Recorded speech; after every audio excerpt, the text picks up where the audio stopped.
Hello everybody, Dennis Engelbrecht again, digging deeper, trying to get down into some real construction problems and things you might be facing today.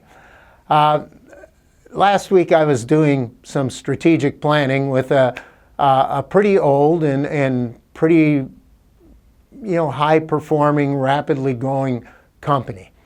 As we did some questionnaires leading up to this, I came to find that they had some cultural issues developing around their incentive program.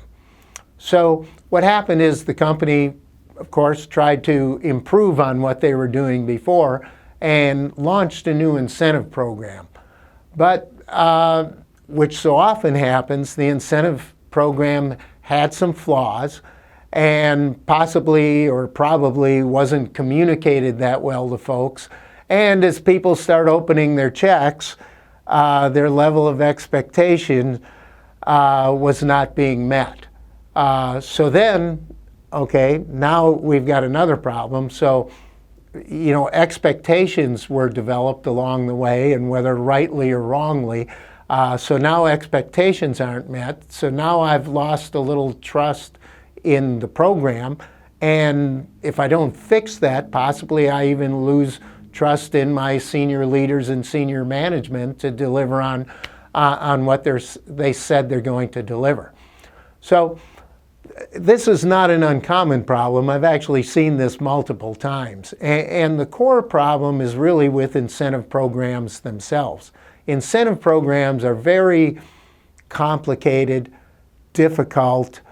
What you're really trying to do is connect a reward to the behavior so that you incent the idea that this is an incentive program. You incent certain behaviors that are going to give you the results we want. Well, in the consulting world, a lot of us have sort of a saying, show me an incentive program and I'll show you the behaviors that'll result. And what that really refers to is a lot of incentive programs are flawed. And they're flawed either from just not being well thought out enough or well tested to maybe bring out the problems, or they're simply new and they need to work out the kinks over time. But what happens is we launch these programs with some fatal flaws, and then we find the behaviors that it brings on are different from the behaviors that we really were trying to incent, and maybe even be counterproductive to our mission and what we're trying to accomplish.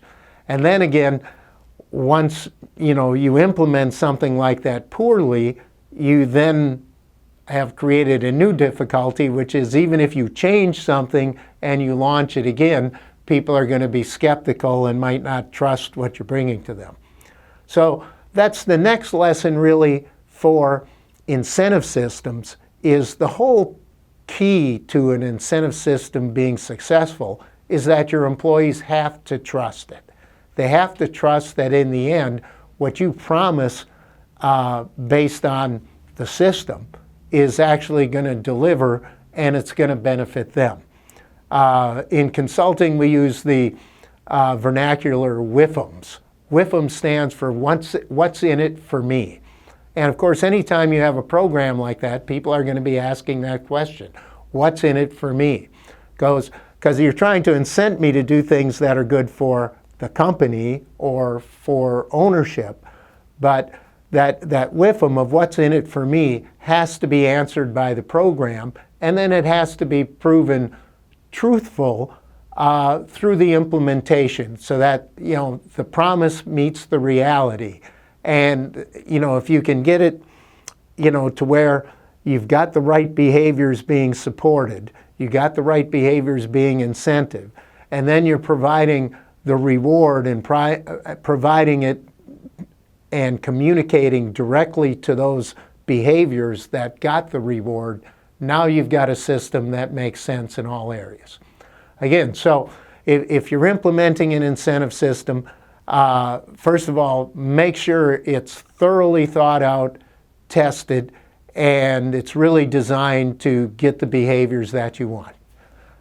Dennis Engelbrecht, digging deeper. Thanks for tuning in.